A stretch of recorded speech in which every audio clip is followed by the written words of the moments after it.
you say is your favorite fast food restaurant? My favorite fast food restaurant. Yes. So mine with a bullet is Taco Bell. Yeah, I think it's safe.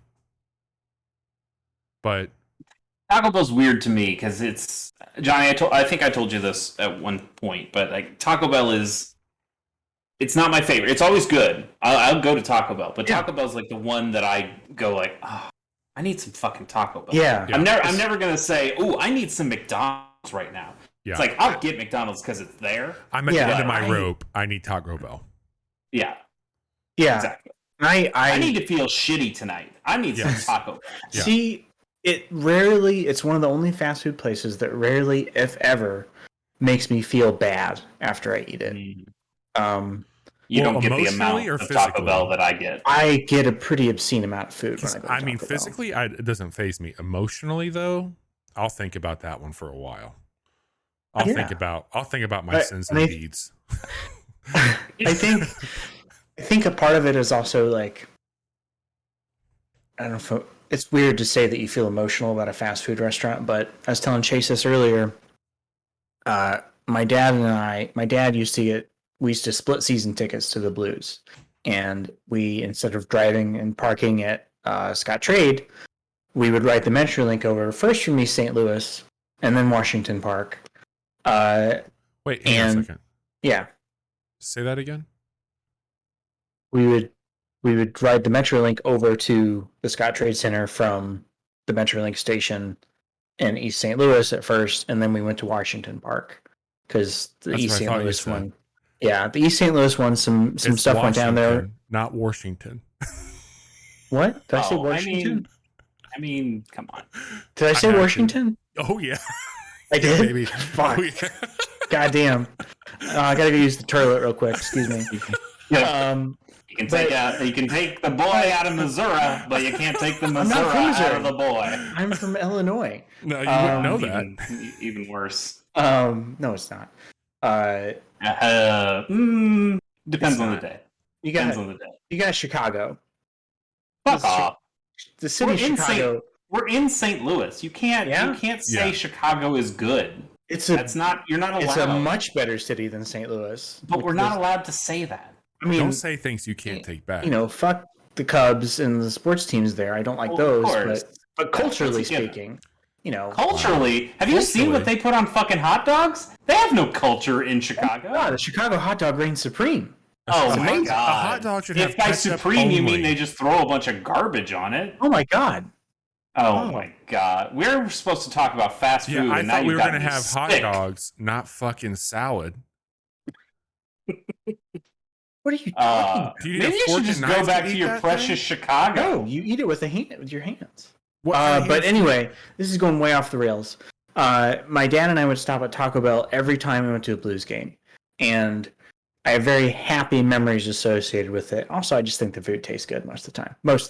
I pegged you for more of an Arby's man myself. No, Arby's is. Look at him, Bobby. That's an Arby's man right there. If I've ever seen one. No person that is truly honest with themselves says that Arby's is their favorite fast food restaurant. If I really had to peel back the last decade of like my fast food endeavors, I would say Popeyes kind of reigns supreme for me. I think Popeyes is fucking awesome. I think Popeyes that was always my fucking awesome. Go-to hangover food. I wish I lived that life. I wish I had Popeyes easier access to me, and I wish I've had better interactions at Popeyes. Because every time I go, they're fucking awesome. The last two times I've gone to a Popeyes, I'm like, 2 chicken sandwiches, please. Add a chicken. Like, what the fuck are you talking about? And they were out of the fillets. And it's like, you can't have any of the fillets. We got some rice. Then put 2 goddamn strips on the bun. What do you want? Come on. You get the chicken, and someday the chicken gets you, baby. Chase, you haven't answered the question. What's your favorite fast food? It depends on whether you count Pizza Hut as fast food. Yeah. I do not. I would. We have conflicting answers. I like Pizza Hut quite a bit, but if we're not going to count that one, I'm a Sonic man. Okay. Hang on a second. What's that? I like a The Carnival. Hedgehog and the fast food. But Sonic is literally like a Swiss Army knife. It's a carnival. It's a fast I mean, food I'm carnival. going. I don't know. Because it's called Jack in the Sonic. Box. I'm going for the chili dogs. Like, that's what I'm Okay, there so for. that you're. I was going to ask, are you get the going for coney? the coney? I'm a foot long cheese coney. I'll get some tots, Yeah, you are. and I want like a Coke slush. Those cheddar bites? Come on. Sure. Sonic has my favorite fast food breakfast burrito. The steak Sure, one? Sonic great at anything. It's got the jalapenos inside of it. I would get it on my way in when I worked in a refinery as a construction worker. Nobody I would get would that be sometimes. around you. What a And terrible day you probably man, had. oh no, I would hit that because we didn't have actual restrooms to use on the construction site, so it'd be like 95. I'm wearing fire retardant coveralls, sitting in there after I had my inside of them. Oh my god, Dude, my was hometown bad. got a Sonic, and I remember going with my family shortly thereafter it opened, and just being kind of mesmerized by the whole concept of like food coming to your window. Mm-hmm. Mm-hmm. I kid you not, the first time I ever went, this fucking poor soul tried to really do it up with the rollerblades on. And Sure. I mean, they fucking ate every piece of shit that was out in that parking lot and just lost. And you didn't eat anything because all your food was on the ground. Luckily, it was the next minivan over, but I did. Oh, okay. I did laugh my ass off at their. I bet you did. I bet you I mean, did. No, like that poor guy, like the just the salt, his many wounds he probably had. Nothing like a very round, bowl-cutted boy leaning against the window of a fucking caravan, cracking up at you as you just roll around on the ground. That poor guy. I'm sorry if you're listening. He found me. I'll tell you one more thing. If we had, if we were graced by a Whataburger in this fucking state, Didn't we just get then one? that would. If we did, it's nowhere near us. Let me pull that up. That's got to be. I'm gonna do the fact checking. If we do, that's going to be in like super southwest Missouri. That it might as well be Oklahoma. But the few times I've had Whataburger is a transcendent experience. Where's Lee's Summit at? That's west. That's like Kansas City area, right? So we've got one in Lee's Summit, we've got one in Independence, and we've got one in Blue Springs. Those are all. Well, I don't know about Blue Springs. The other Any two of those are on the way back to very the lake much- for you? No, those are in Kansas City. Where's Blue Springs? Let me look. Blue Springs, Missouri. Now those are all Damn. Kansas City. Damn. Yeah, that helps. That doesn't help me at all. That's too far Well, for even for Whataburger. That's too far. I Never eaten a appreciate the Whataburger. question, Johnny. It's a great insight. I'm not terribly surprised by our answers, but we've got a lot of video games to talk about tonight. This is a very special episode of the podcast. It's one of my favorites, which is our monthly preview. So we're going to do a few things tonight. We're going to talk to you about the games that we've been playing, first and foremost, what's most recent. We're going to recap our picks from last month. Did we get it right? Did they stand up to the test of time? We're going to break down those quote-unquote free games that you get if you have like PS Plus, Xbox Games with Gold, or Game Pass. And then we're going to give a hot take at the games coming out this month. And at the very end of that, we're going to tell you all about our top picks for the month of May. And I think that we should just get right into it. And Sure. by Chase, it's been a big week of things we've been playing, and I would like for you to kick that It's a lot of conversation stuff. off. A lot of stuff. What have you been up to? I've got a few things. The first thing I'll talk about is I'm still playing that Digimon game. In fact, I was telling Johnny earlier, I've got this rare brain disease called being a little freak. That's what I got. That game similar. So Bobby, you've played Ni no Kuni 2, correct? I've played all of the Ni no Kunis. Yes. So do you know how there's that castle in Ni no Kuni 2 that Yes. it's got like timers on everything, and you are building that castle up, and you come back to it every once in a while.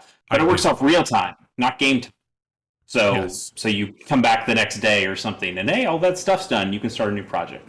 Digimon has a similar thing, and I've known this. Although when I played it on the Vita, the original Cyber Sleuth on Vita, I seem to remember it only going through game time and not real time. I could be wrong on that, but I can tell you that now this one, Hacker's Memory on the Switch version specifically. Again, I don't know if it works differently on other ones. It works on real time. So got it. Now I can set my Digimon up at a Pokemon daycare center style thing, and you can have up to 10 in each farm. And you can have multiple farms. I have 2 farms right now, so I can put up to 20 Digimon in there. And then I can just give them a command and say, for the next 2 hours, you just work on your experience points. And then I leave. And then I come back 2 hours later, and they go, hey, we're done. What do you want us to do now? And I go, more of the same. Play it again, Sam.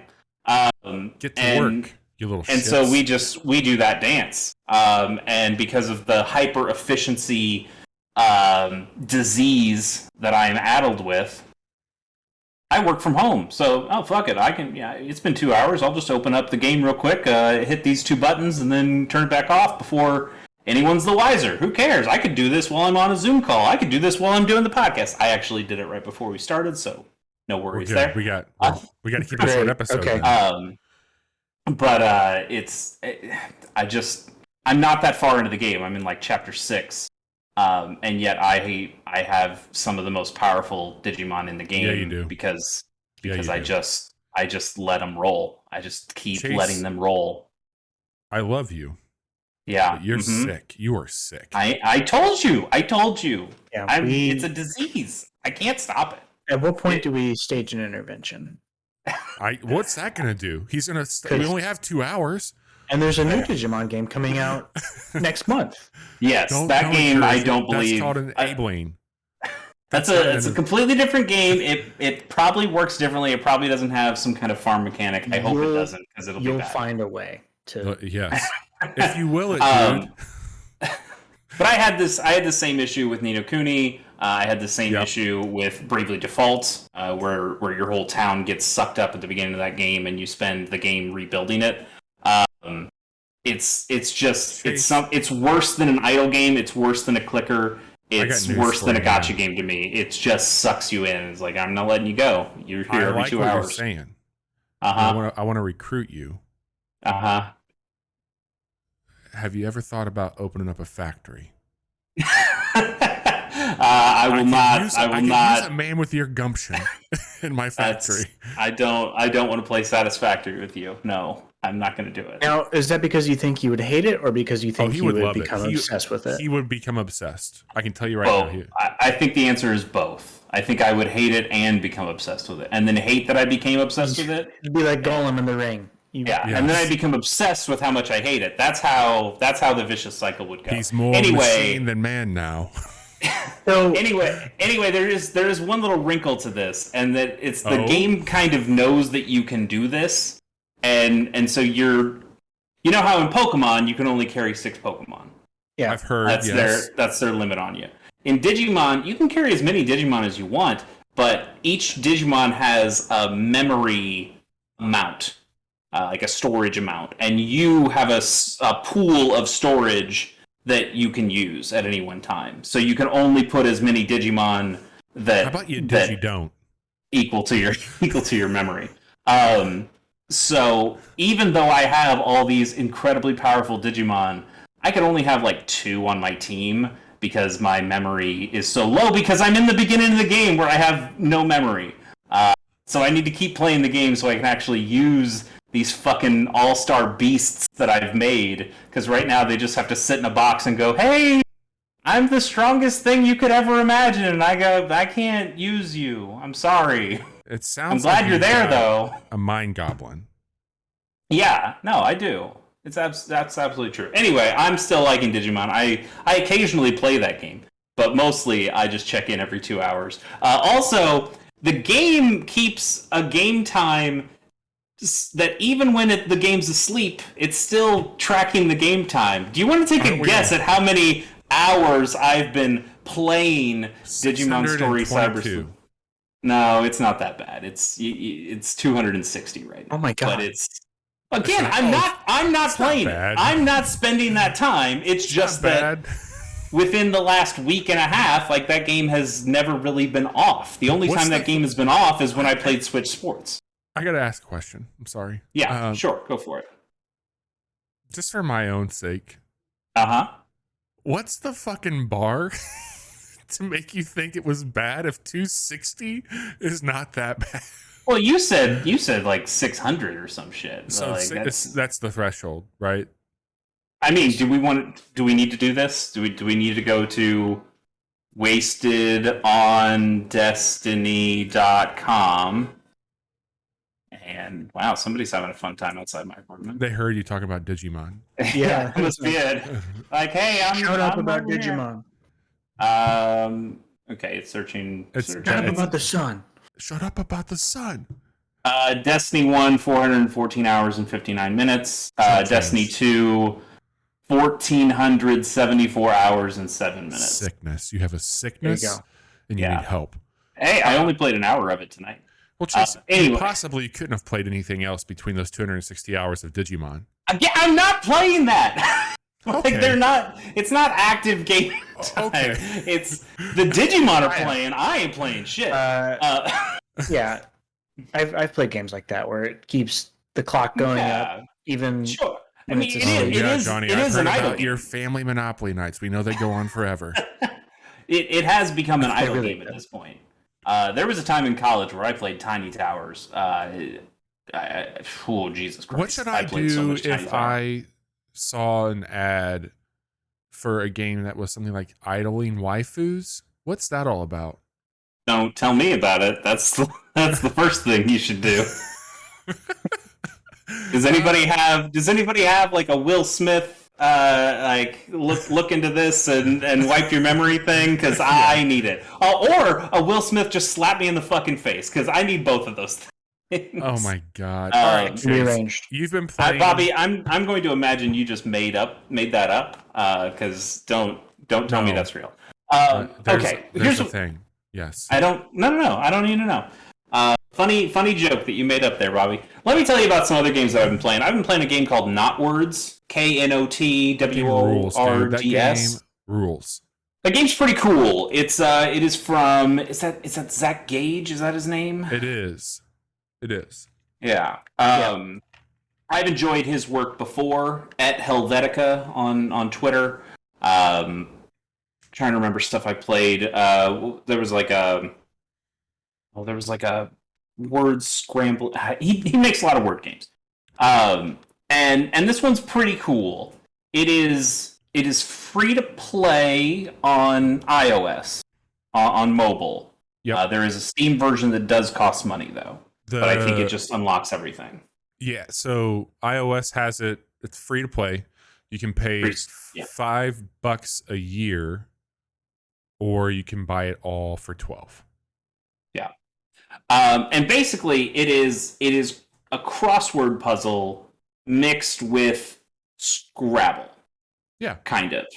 Yeah. So you'll have like a board that looks like a cross. It doesn't even really look like a crossword thing enough. Like it's got boxes that are across and boxes that are down.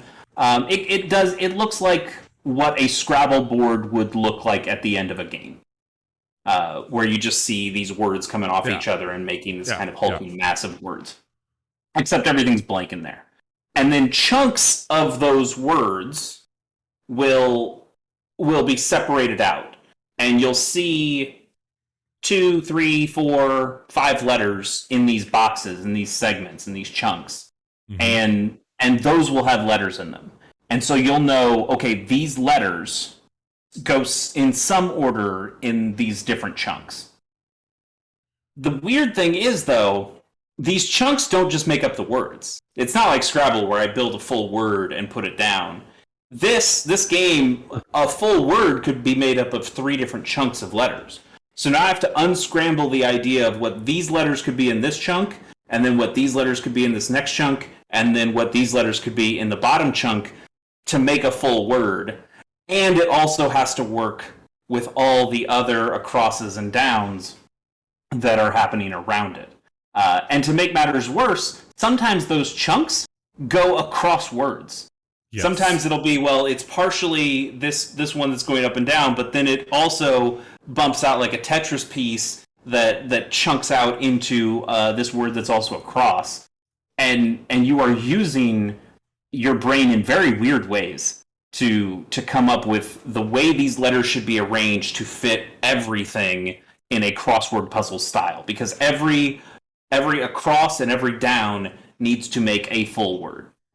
Yes. It's incredibly cool. I agree. And it's really great to play on a Monday or a Tuesday and maybe even a Wednesday.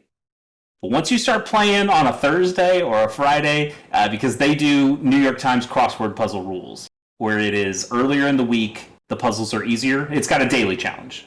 Yeah. Those daily challenges are easier early in the week. And then you get to a Sunday, and it's massive. And there's so many chunks. And I went, no. I opened it up, and I said, no, thank you. I'm fine. I'm okay. In fact, it almost turned me off of playing the game entirely, because I went, if this is what we're going to do, I'm out. He's out. I like word games, but fuck this. I want no part of this. Okay, I just downloaded this. It's really cool, man. It is cool. So my mom has become a Wordle fanatic. Sure. And every day on Facebook. What's her streak? How's she doing? I don't know what her streak is. But her and her sister every day will post their scores to Facebook. And nice. my aunt has like done the abominations, like the Gremlin After Midnight version of Wordle, where it's just like popping off all these clones that are just a little bit worse each time. Sure, yeah. The Wordles, the quad all of that Wordle, shit. all that. And so the movie one I hear is pretty cool. Like the box office one, where you like, that one seems really involved and seems kind of cool. I don't know enough about movies to do that, but for the people who do, that's fucking awesome. So I sent this to both her and my mom. I'm like, hey, this is something that even the creator of Wordle has signed off on and said, this is a pretty cool thing. You should check it out. Mm-hmm. And it's free. You can spend money, but you don't have to. But I think it might scratch your itch and give you a better experience than, these terrible fucking clones. Like these dollar bin fucking Dollar General knockoffs, the Devengers, the Revengers, whatever you want to call them.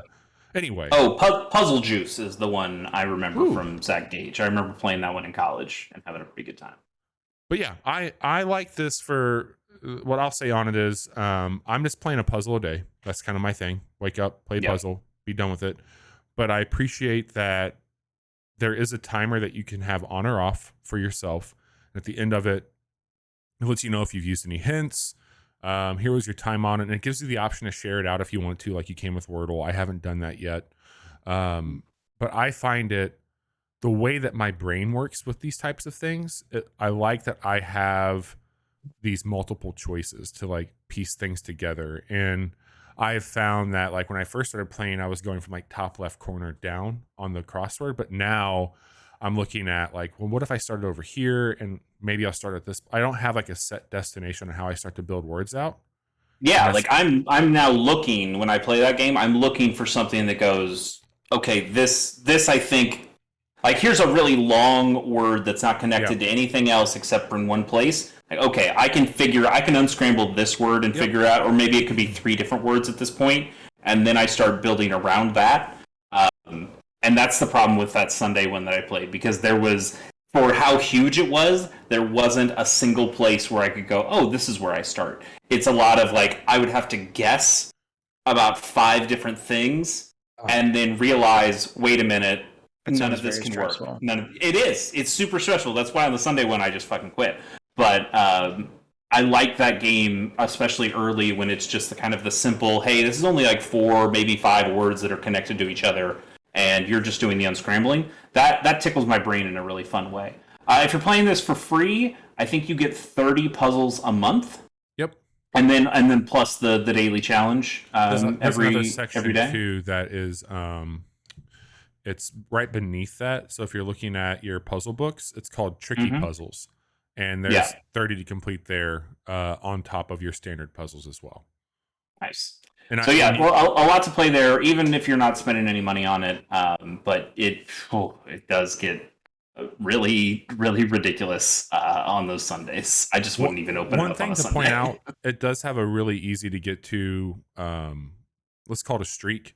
So at the top right corner of your screen on your phone, you can pull up your puzzle books and it'll show you your stats. So you can see total solved, you can see your books that you've completed, you can see your longest word, total words, times shared, and then if there's any tricky things that you've done, like tricky puzzles, it'll show up there as well. But it's a nice little dashboard for seeing how you've gone. And some of those even have things to them, like, hey, this one is all adjectives. Every word in here is going to be an adjective. Like, oh, that's a nice little hint. So it really shortens the amount of options of words that could go into that section. It's pretty neat. I'm probably going to play it every once in a while. I don't think it's going to replace the other kinds of games that I play, like my Hold Down or the daily Wordle thing that I do. I don't think it's going to become a daily thing for me, but right now it's kind of fun to just jump in and mess around with, because it's got some cool ideas. I'm going to keep this next section pretty short, or rather, I'm going to kind of let Bobby take off with this too, because I think he's probably been playing more than I have. We got those Playdates. Yeah, tell me about it. I want to know, dude. They're pretty cool. I know I'm gonna do. Thank you, Bobby. Mine's not near me at the moment. It's a pretty good piece of little hardware. I love it. I absolutely. I am planning on doing an episode of Gamers on the Go, and probably multiple episodes of Gamers on the Go as more of the games come out for this thing in their weekly schedule. We'll figure out exactly how we're going to do that and who will be on it and what it'll be about. But in terms of just hardware, I think that thing is pretty solid. The crank is amazing. It is not what I thought it was going to be at all. I thought it was going to have some resistance or actually like click like a crank would. It doesn't. It is a completely smooth crank. Like some ball bearings or something? Yep. No, but it's not loose. That's the thing. It's tight. It's an incredible thing. It feels like magnetic in a sense, like it's being pulled in. Like when you take it out, it's like that that snap that I'm holding it right now, showing this. Sorry for everybody listening, but it feels like it's being pulled towards the Playdate, like in a sense that like it's not wobbling when you're pulling on it. Like this stays where it needs to. And it feels solid no matter what configuration you have it in. It's really good. It's an incredible thing. Okay. And actually, one of the coolest things, and I didn't realize this until I was playing one of these games. One of the first games you get in the first week is Wipeout. Yeah, Whitewater Wipeout, and it's a surfing game, and it's a lot like California Games, the surfing in that. But when you're surfing, you're only using the crank in this game. And wherever position you have the crank in, that is where your surfboard is oriented to. So you can do your sweet spins and flips when you're in the air, but you want to make sure you always get the crank back to this same position that is going to allow you to gently come back into the water. So it's not loose on ball bearings. It's not like, oh, how fast can I crank this and then get it to a spot, because it always remembers where the crank is. And it's really cool. In fact, when you load up, because it's got an app called Mirror that allows you to play it on a computer screen, and it even shows the buttons and the crank on the screen to show you what you're pressing when, and if you were streaming that out to somebody, they could see what inputs you were doing. And it even tracks the exact position of the crank no matter where it is. It is incredibly precise. It's a very good app too, by the way. It's so good. It's so good. Also, when you snap that crank back in or bring it out, it makes a little sound on the device. It's very Nintendo Switch-like, and it is perfect. And I love it. All right. So it sounds like, from a purely design standpoint, it's a very pleasing piece of hardware to use. It's much denser than, so it's tiny. I mean, like you can see it here on stream in my hand. It's it small. It feels like It's got a weight Like, to you it. paid like this is $170, right? It's not cheap, but I think you're getting a good quality piece of hardware. That's what I'm getting at. Is it doesn't Yeah.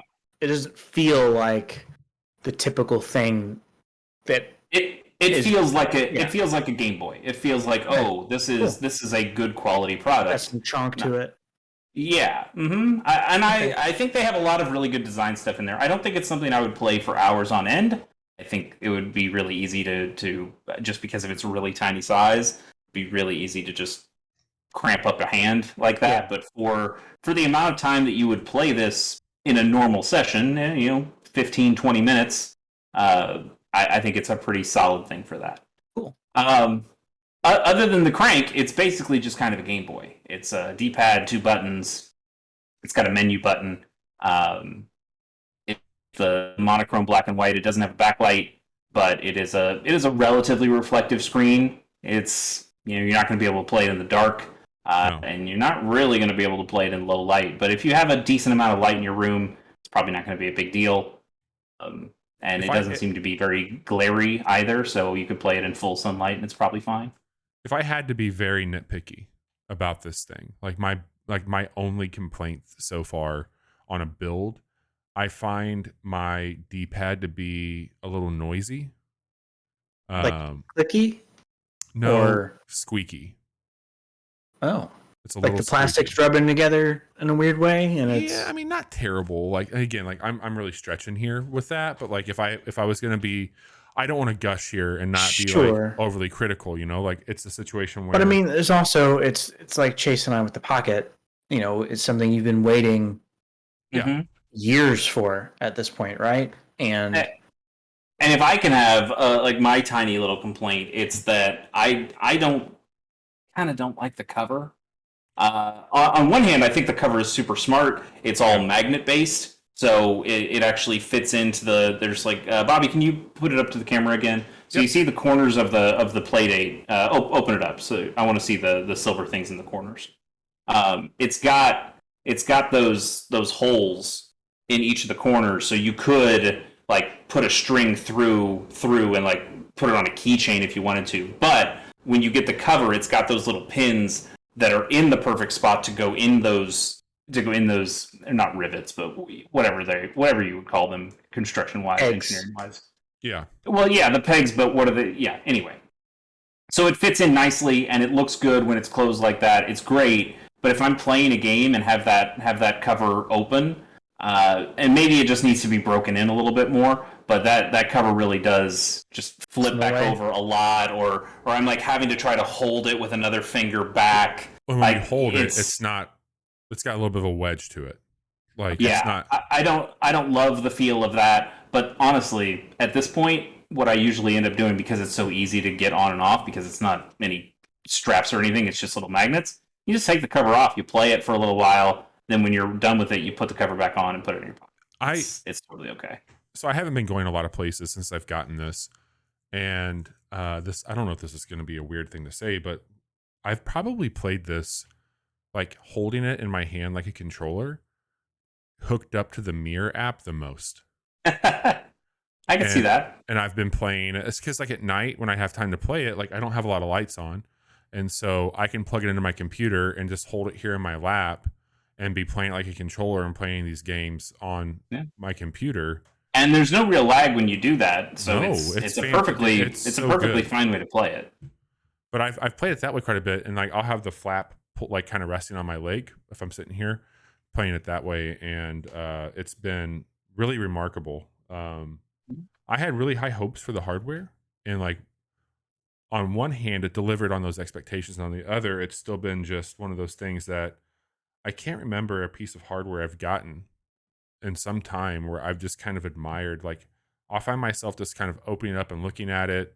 I've even like there's just a purely design standpoint, like this is just nice to look at. Like the tech, like even beyond like the game enthusiast, like I love technology, and like this is such a cool piece of technology. And like I've been sitting here on some calls at work, and like it'll be closed like this, but like I'll pull out the crank and like I might just That's your own little fidget spinner at that point. I've been doing that a little bit with it. Sure. Oh yeah, I do the same thing with the controllers on my desk. Yeah, just play with those. Pick them up, push the buttons. And it honestly goes beyond the design of the hardware itself. There's so much of this stuff inside the Playdate feels lovingly crafted. When you open that thing up for the first time, oh my god, and you get it charged. Bobby and I had a little bit of a scare when we got ours. It said you could charge it, but when you put it into power, it doesn't have a light or anything that indicates that it's charging. So Bobby and I are just sitting there going like, "Oh, ours is dead. What's going on?" We got DOA units.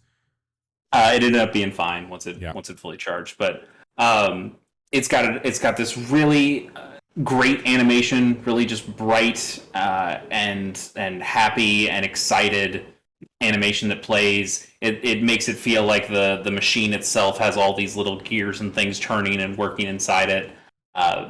When you get new games each week, so this way it works, once you get your Playdate and it connects to the internet, it starts a timer, I guess, or it starts a calendar, and 2 new games will get downloaded to the system every week. And when you get a new game, it lights up on that thing that Bobby just showed on the top little lock button. A little light will come on, so you go, "Oh, I have new games." And when you open it up, it kind of looks like the 3DS when you have a new piece of software there, and it's in like a little gift wrap thing. But this has 2 like little robot arms that come and pull open the ribbon, and it makes it a big fanfare that you got a new game. And it's really cool. It's really well thought out from a software design standpoint. And I think the hardware mostly follows that as just like a really smartly designed toy thing.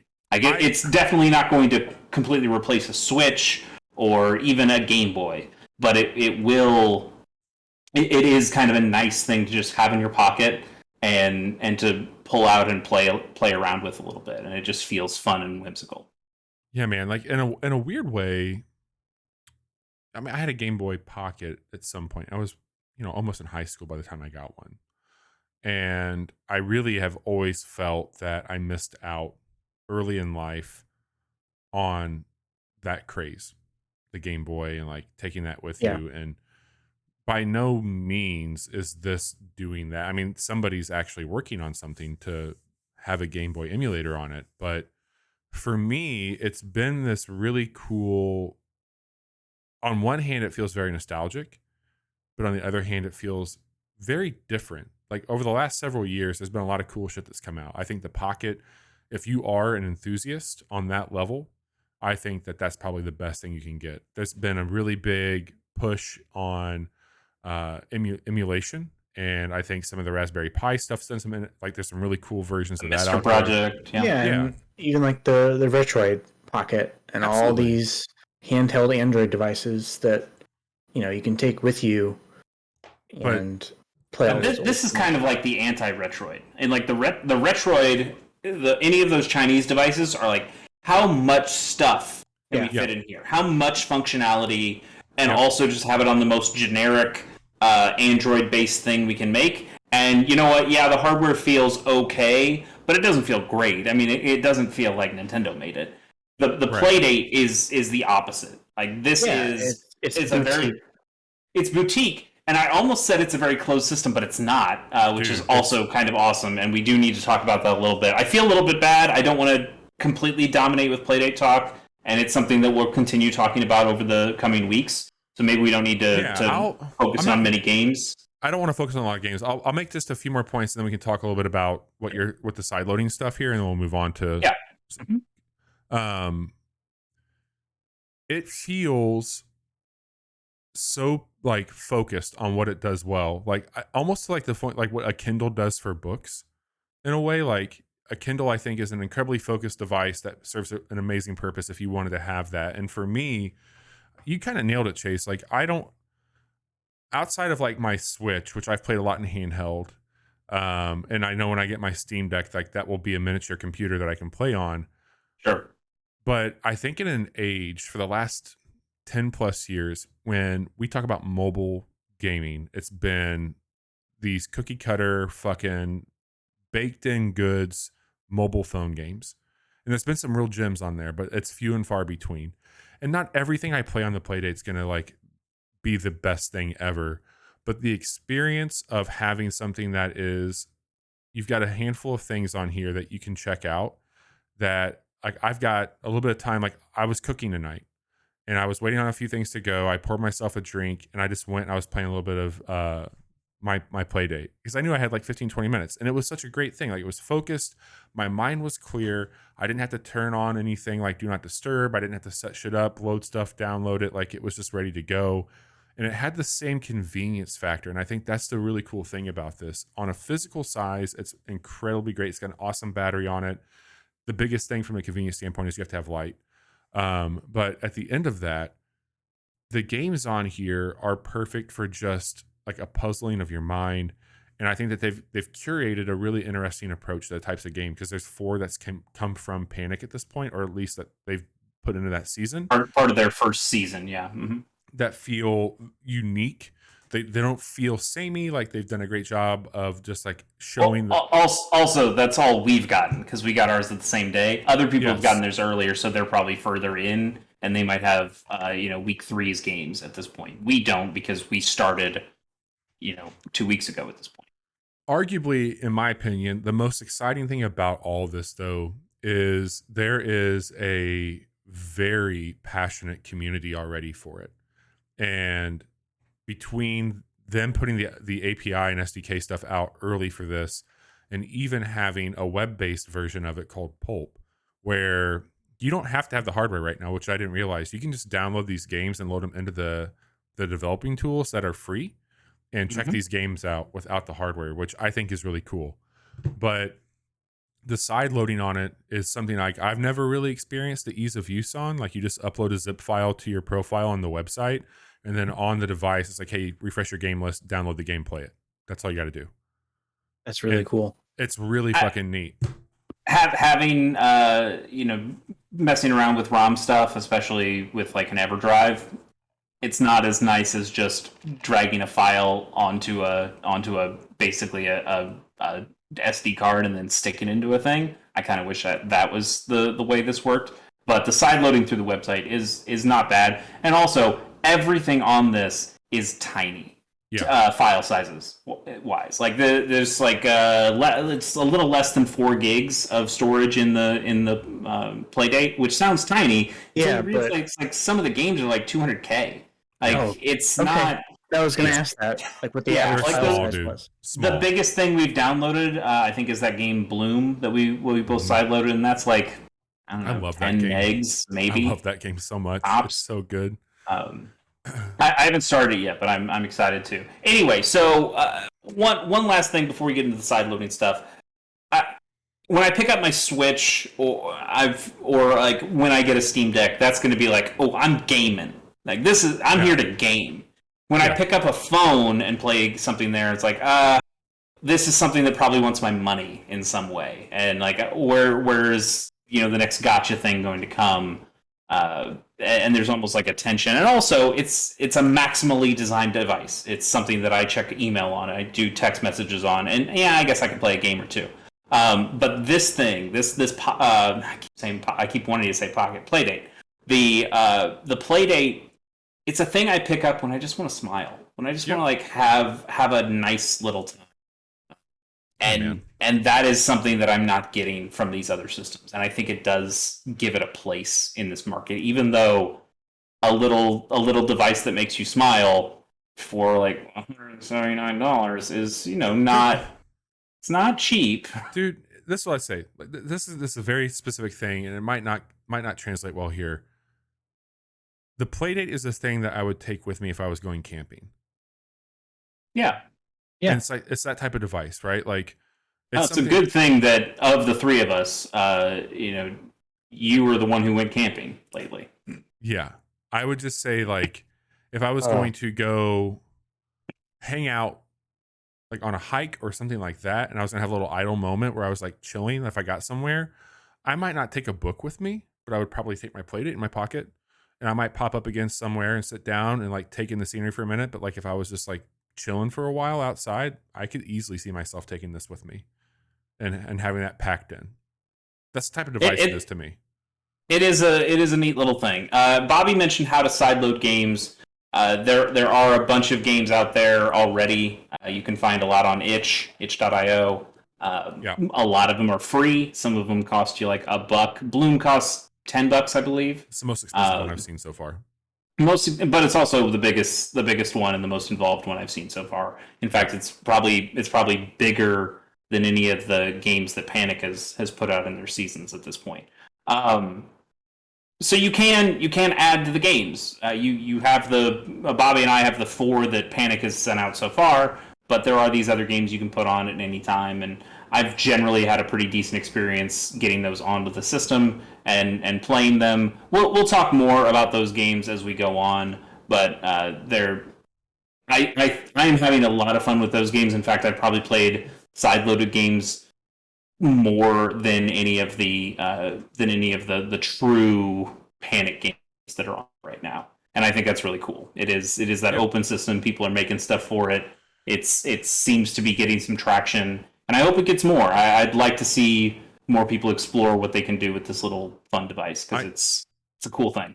Yeah, I'm not going to break down any more of it. What I will say is, because I think there's a better way for us to do that here, but I'm sure there'll be some crossover stuff. Like, I'm just going to call it out now. Like, for those that don't know, Chase has a really great podcast called Gamers on the Go. He's mentioned it on here.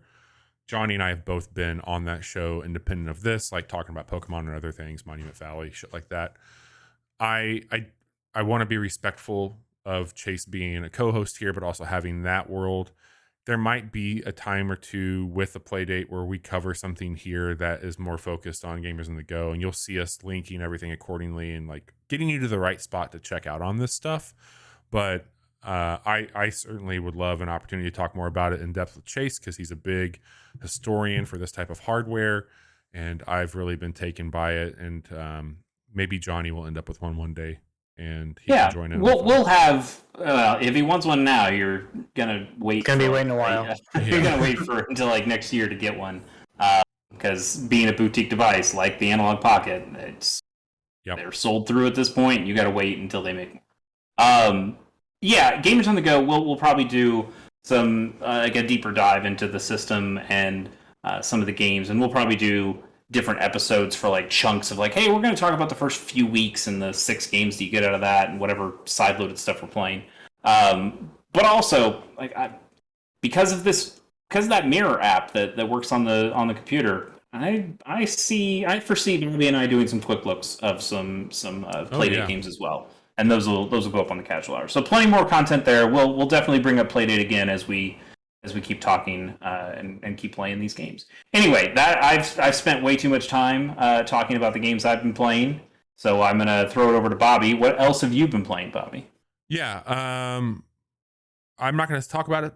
We've done a stream for it that was really long, and we got a quick look up for Switch Sports. But I've been playing that, and I like the game playing of that quite a bit. I hate the online stuff that they're doing, and that's been a thing. But for the most part, I think it's a worthy successor, in my opinion, to the Wii Sports games of yesteryear. The game that I've probably been the most taken by for the last week and change is a game called The Iron Oath. And this is a very cool turn-based team management. It's got a little Darkest Dungeons to it, if you're familiar with that series. It's got some really cool tactics to it. You're managing a party of 4 people at a time, but you can have more on deck. You're hiring people when you go into towns, and you are specializing them into I think there's like 4 or 5 classes right now, from a Pyrolancer to a Ranger to kind of they don't feel like traditional classes. No. Like it's not just here's the guy with the sword, here's the guy with the bow.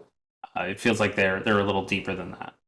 They're really cool abilities too. Most people will have I think you can have like 4 or 5 abilities at any given time that you can pull through, and each ability has 3 times that you can use it, while you're in a dungeon, and once you leave the dungeon, it resets.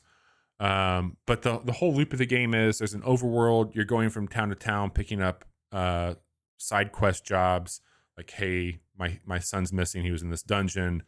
And when you get into the dungeon aspect of it, it does kind of feel a little text-based adventure-y until you get into an actual combat scenario. So you've got this dungeon map that is procedurally generated, and you're moving your party through it, and it's got some dice roll mechanics. It feels a little bit like Divinity at some points, a little D&D-esque.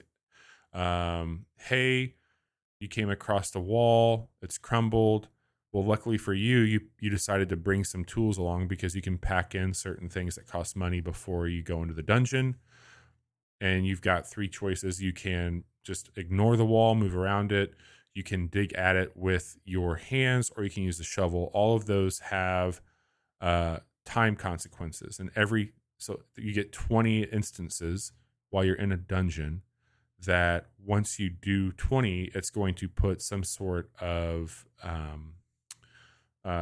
what's the word I'm looking for? It's not like a boon modifier on what's going on. Like a burden.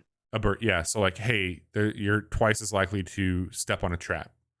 And so you can, and the whole thing is that you can't see the exit point for this dungeon, and you're just moving your party through these things, and there's going to be battle encounters. And when you get to the end of it, there's kind of a larger battle encounter, and then you leave. You're getting gear in the game, so everybody can have upgraded weapons and armor, and they do the rarity scale with that, which is really cool. And there's going to be certain attribute points that come into it. But the one thing I wasn't prepared for, and I should have been, when we called it out on our quick look for this, which that will be going up next week, I think. There's an aging system on this as well. And when you recruit people, it shows their age, and you can customize each person like in XCOM. So you can like give them a name and change their appearance. And so I built all of us in the game, including my wife. And I remember I was going through a dungeon. All of a sudden, like my dude was like, Bobby got really old, like completely gray. And I've gone gray a little bit, but Gray beard. yeah, I hit an age in that game. And so like, I'm wondering like, how long can you have somebody go before something happens and what that looks like? But it's in early access. It reminds me a lot of a game that Double Fine put out a while ago called Massive Chalice. That's remember that one? You would probably dig that one, Bobby. That was made. Mm-hmm, that was made by one Brad Muir, who I believe is now working at Valve, doing Dota shit or whatever Valve lets him do. But yeah, that game was like an XCOM style game in like a fantasy world, but it had an aging mechanic too, where your guys only had so long that they were going to be viable, and then you had to marry them off and get them off the battlefield so they could procreate and they could make the new generation of people. And also similar to Iron Oath in that it had very non-traditional classes. Like it didn't have like a dude with a sword. It had I think it had like a guy with like a battering ram, and that was your melee guy. So it seemed pretty cool. I always wanted to try it. I think I have it on my Xbox One, but well, interesting enough, might as well not have it, right? If it's on an Xbox One, I ain't paying that shit. It's currently until May 9th on sale by 75%, so you can get it for $5, which I just did. Nice. Well, there you go. All right. Yeah, good thing for a Steam Deck, probably. I remember liking what I played of that game when it came out. Mm-hmm.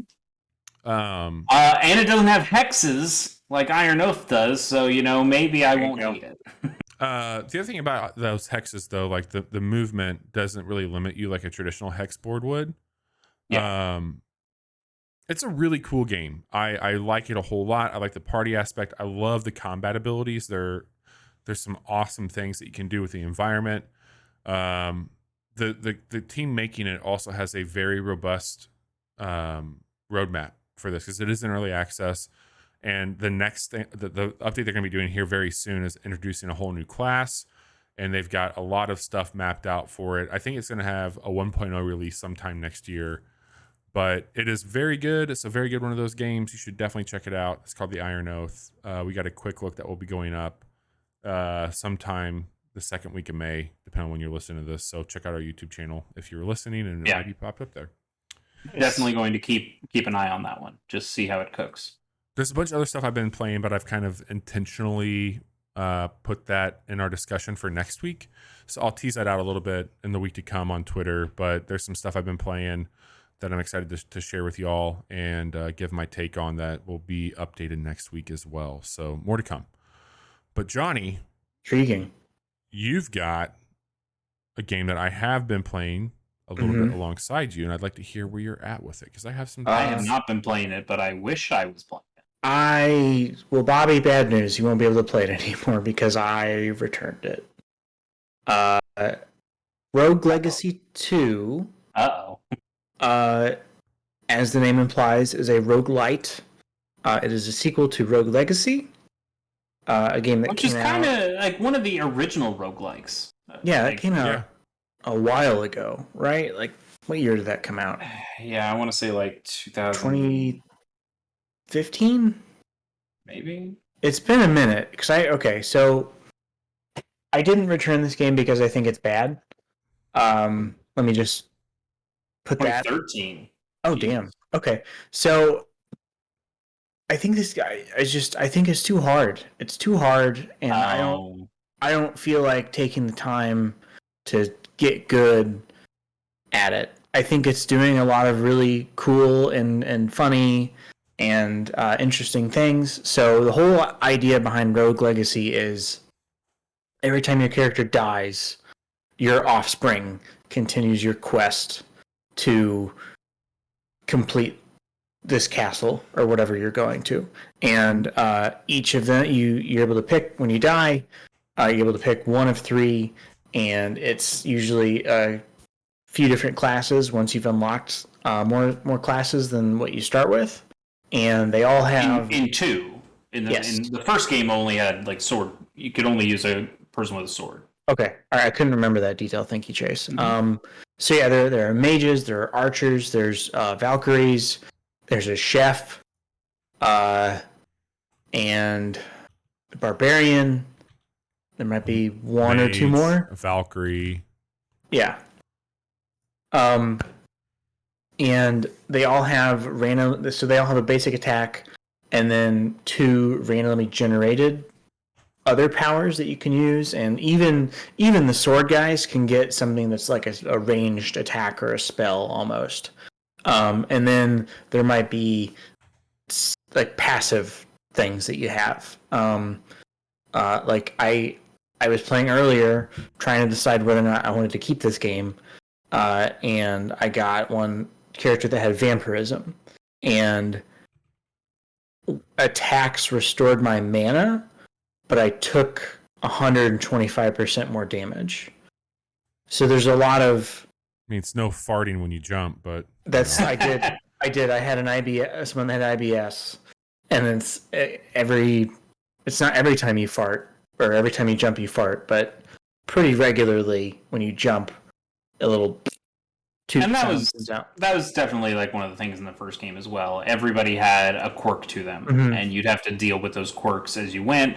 Like some of them could be really debilitating. Like there was like a blindness one, or like a nearsighted, I think.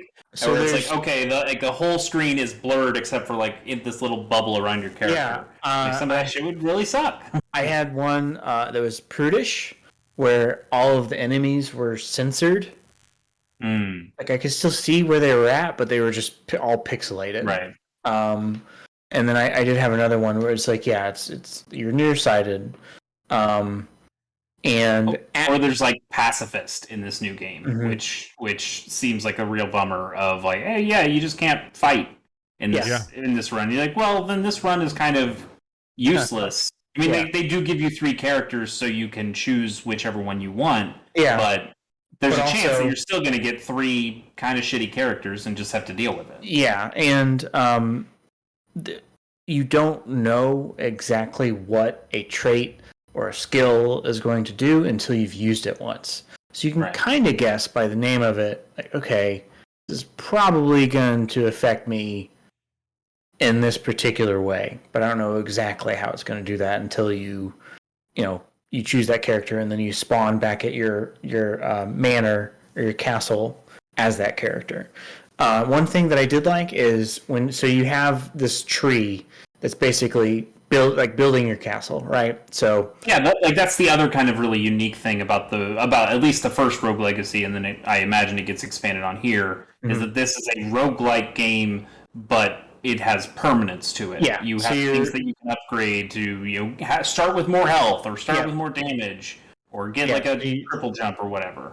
Yeah, and then you have people that you can hire to come back to the castle, and you're finding blueprints and things, and you can buy items from them with the gold that you collected on your previous run. There is a bank or like a safe that you can build, because normally if whatever money you don't spend upgrading your castle or buying items from the people back at your castle gets paid to the boat guy that takes you back to the dungeon. But you can get this safe that takes a small percentage of that and deposits it. So you'll always have a little bit of money in the bank. There's always money in the banana stand type deal. But yeah,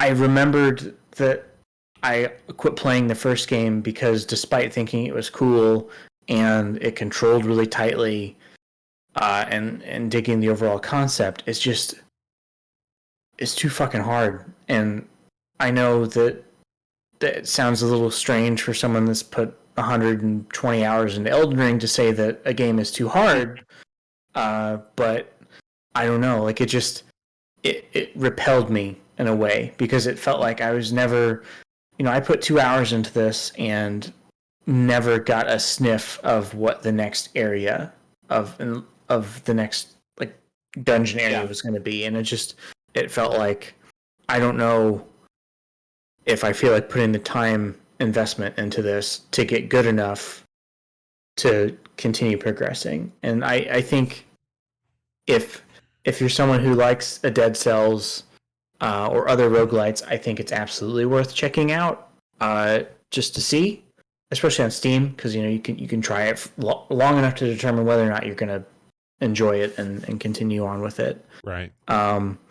But yeah, I don't know. It's weird to feel this way. Like I know it's a good game. It's just I just don't think this one's for me. Is how I'd put it. The attrition is built into that game, and it was built into the first game too. You are not meant to beat that game the first time you play. It is not a Spelunky in that you are given all the tools you need to succeed at the beginning. You're gradually building those, right? Because that's the point about, hey, you have this castle, you're able to upgrade your health so much, you're able to upgrade your damage, you're able to upgrade all these different things to get you to a point where, okay, that attrition has now tilted the scales a little bit, and now I can get through these areas. And then it becomes kind of a race of how many resets does it take for me to beat the game. At least that was what I had with the first game. This is I'm with you, Johnny, because if you remember back when Dead Cells came out, we had discussions on here about like, I just don't really care for the another genre. game. I've never beaten the second boss in Dead Cells, and I put a ton of time into Dead Cells. I love that game. I don't know. I feel really weird about it. Here's kind of where I'm at with it. So I agree. Like, cause I'd be playing it and like, okay, this has a good polish to it. Feels really good. Looks good.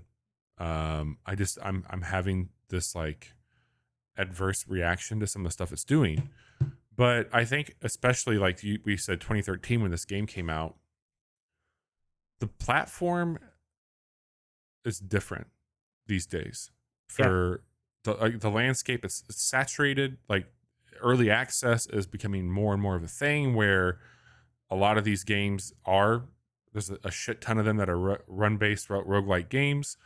I think that maybe at the time when this was happening, the saturation point hadn't really been hit to where it is today by any not at all. Like it was like, I would think you wouldn't have a game like Dead Cells without Rogue Legacy. You probably 100%. wouldn't have a lot of these kinds of games if you 100%. didn't have something like Rogue Legacy out there. But you're right, there is something about it's hard to come back to this because it is pretty similar to the first game from what I've seen and heard. Yeah. And I think we have other roguelike kind of games that have done what this does, but Better. done something a little better, maybe a little smarter, a little better tuned. I think that if you're just trying, like, the point I'm trying to make is that they all do a very similar approach, right? Just like the way that platformers did, and at the time when open world games did, and now there's a saturation on all those that if you start to sniff something too familiar in an open world game, you might bounce off of it. Like Ghost of Tsushima is a fantastic game. I just happened to not find a way to click with it because it felt pretty samey. Yeah, and I know that it's one of those, but it's just something about it spoke to me. Yeah, and I dunked a bunch of hours into it. So, and like I liked Assassin's Creed Odyssey, and you didn't like that. It's like it's tick for tat. That's the point. But you guys both like Hades, and Hades. Love Hades. Hades is another game that has attrition. You're not going to beat Hades on your first run. You're not going to beat it on your 10th run. I don't know. Like I've beaten Hades multiple times. At this point. But you didn't beat him on your first runs. You didn't beat him in 2 hours. I put like 60 hours into that game collectively. Actually, sure. Maybe closer to 100, counting. And I bet if you put 60 to 100 hours into Rogue Legacy 2, you'd eventually beat that game. But it didn't have that same, because Hades had so many other things going on with it. You know, I'm seeing what's changed once I die and come back, and I'm talking to my dad, and I'm talking to Achilles. Right, and that's what I wanted to pull out from you. It's that I don't think it's that Rogue Legacy is just another attrition roguelike, because we've had other games like that we've enjoyed. I think there might be something to Rogue Legacy that it just doesn't quite hit those notes that you'll get from something like a Hades. Or we've mentioned Dead Cells a couple times. I think Dead Cells is what Rogue Legacy is, like the true sequel to Rogue Legacy.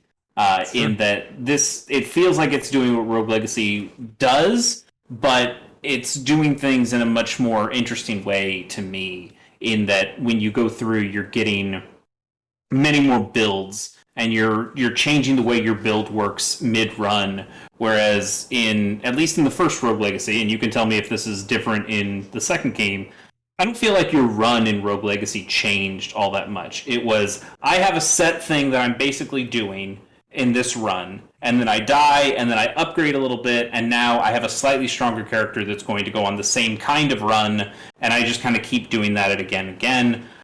Maybe your strategy changes a little bit because you have a new character with a kind of quirk that you can take advantage of, but for the most part, I'm still slashing that sword. And it does sound like this game has some new classes. You can kind of do things differently that way. But in Dead Cells, I'm running through that game and I go, oh, look at this trap thing that I just found. I think I want to start building into this. And then I evolve the way I play during a run. And the way those runs evolve, or like a Binding of Isaac, those runs evolve as you're going on the run. And Rogue Legacy doesn't seem like that happens. You have a very set thing that you're doing, and when that run ends, then you can get to do a new thing. And that's not as dynamic. That's not as interesting. I have to agree with Johnny on this, and I will say it's a fine game, and you might find a lot of joy in it, but I think that we've gotten to the point now with a lot of genres of games, and if you haven't picked up on this listening to our show, you kind of know what lane you want to be in. And I think to Johnny's point, you can test things out easier than ever. There's demos now. Soon PlayStation, for better or worse, is going to incorporate trials into their games. And I think that the ability to dip your toe into something, and like, I can say like, hey, I like roguelites. And now it's like, well, which ones? It's not just it's like multiple subgenres. And quite frankly, like, I would probably pick something like Into the Breach, Fights in Tight Spaces, Monster Train.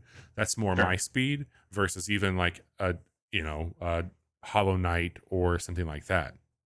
Hey, here's a quick question. Has there ever been a good roguelike sequel? I don't feel good saying that this is a bad game, because I don't think it's a bad game. No. one that made you feel Risk of better Rain than the 2? original. Risk of Rain 2 is the only one I could potentially say I might end up liking better than the first one, and I'm not even sure that's true. I saw Risk of Rain 2 on my installs. I was like, I could be playing that right now. The game's kind of good. It's got some issues going to 3D, but I think because it tries to do something completely different from the first game, I think it actually succeeds in a way that a lot of these other ones don't. Yeah. I mean, I know Johnny enjoyed Spelunky 2, and I just didn't. Because a lot of that was sharing it with my kids. Sure. Right. But for me, that game was the same as Spelunky 1, but more stuff, but the more stuff didn't feel like stuff I wanted. I just wanted to play more Spelunky 1 instead of playing a 2. And I think it sounds like Rogue Legacy 2 is playing in a similar space of like, it's Rogue Legacy, but more? There's more stuff. And maybe not as cool. Yeah, I don't know. And very, very lastly, I've been playing Switch Sports with Jude the last 2 nights. Yeah? And it's been great. It's been so fun. It's a heck of a thing. He woke up, the first thing he asked me when he woke up this morning, he was like, Dad, after you're done with work, can we play Switch Sports? I said, yeah, absolutely. And we've been playing Switch Sports and listening to Weird Al, because he's... Okay. That sounds like a... And you wonder... That sounds like a very Johnny evening to me. We're going to see Weird Al in August when he comes to St. Louis, and it's going to be his first concert. And he's always liked some Weird Al songs.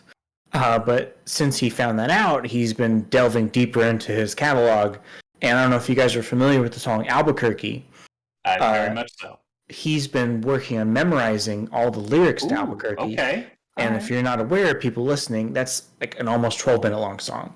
And it's a story song. It's like it's a ballad that goes places. Mm-hmm. Yeah. So it's been great. I'm really glad I picked that game up.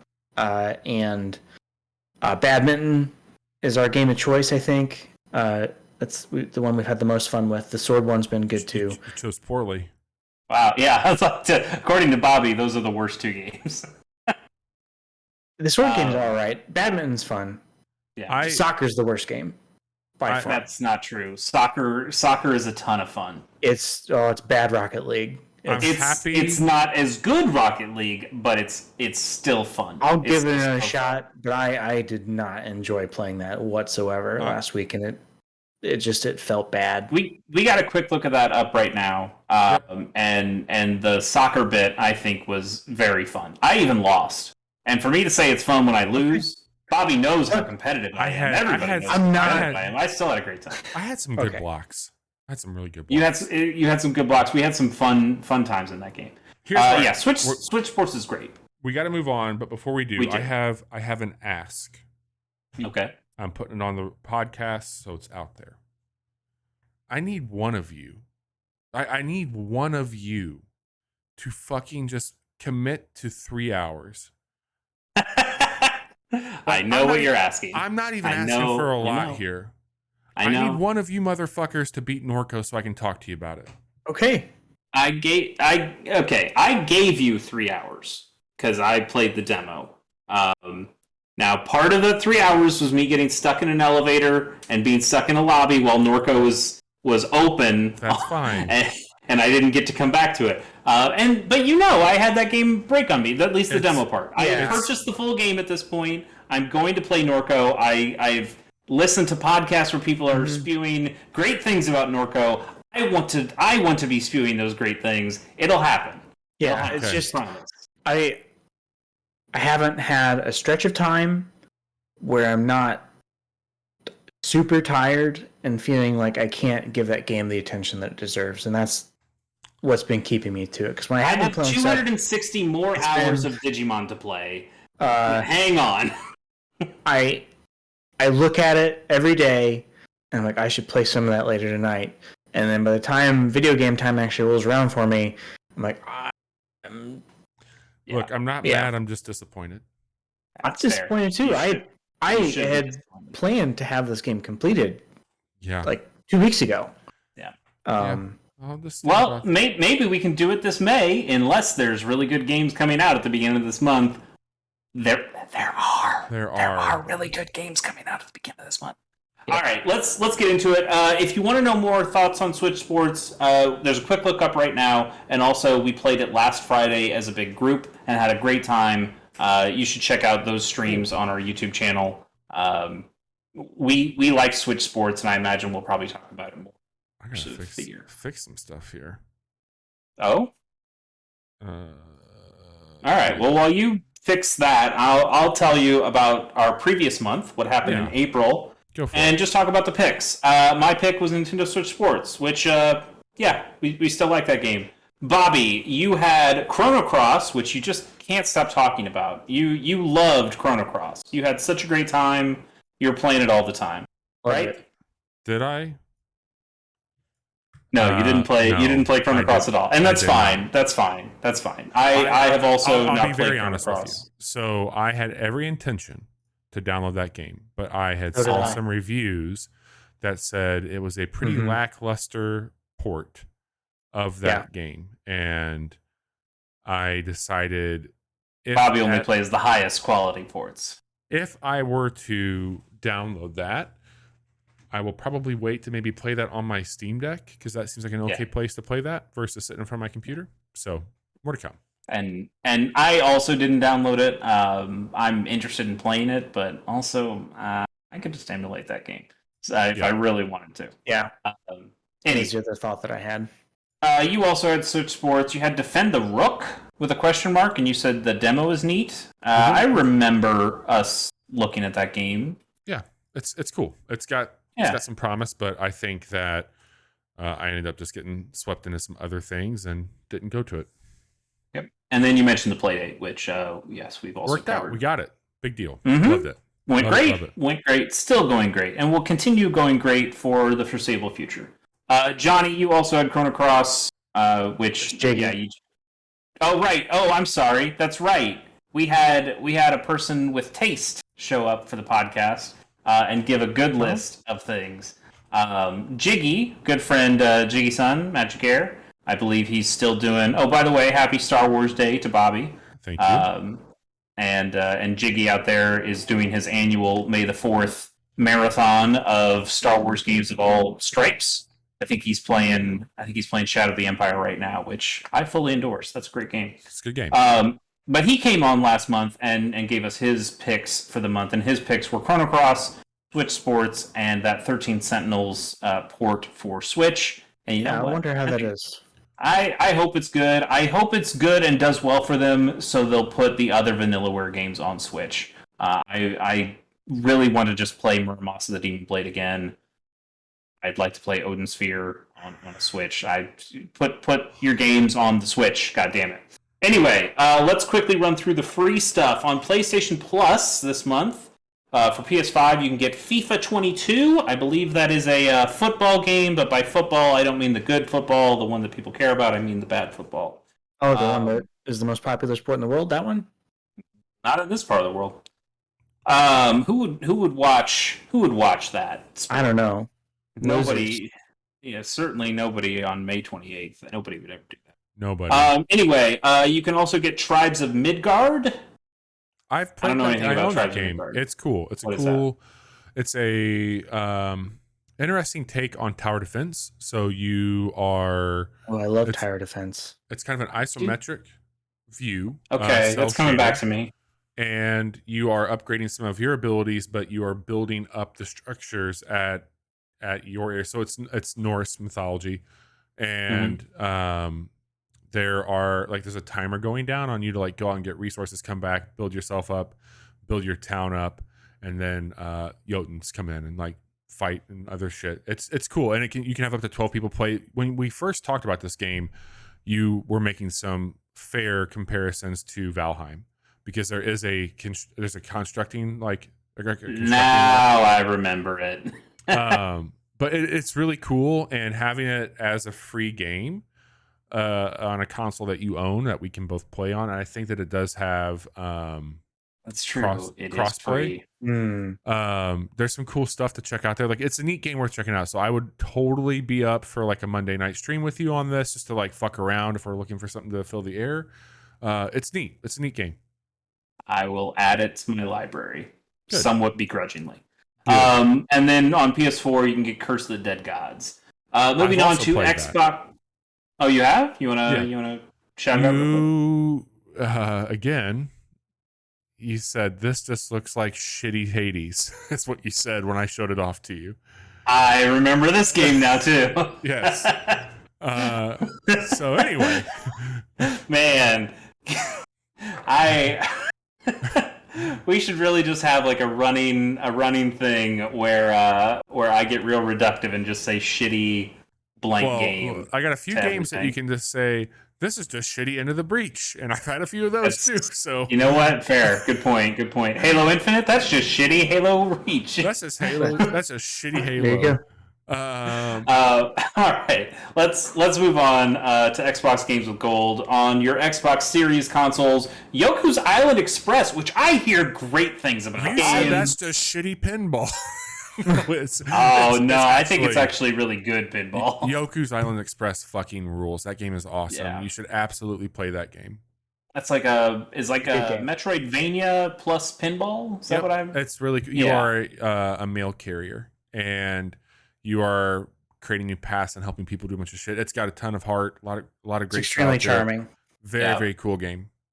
I know it's on Switch. That's where I played it, I believe. Back when you liked the Switch? Wow. Never liked it. God damn it. The Switch, that's just a shitty Nintendo. Yeah. That's just a shitty GameCube. Wow. All right. You know what? Gotta write that down.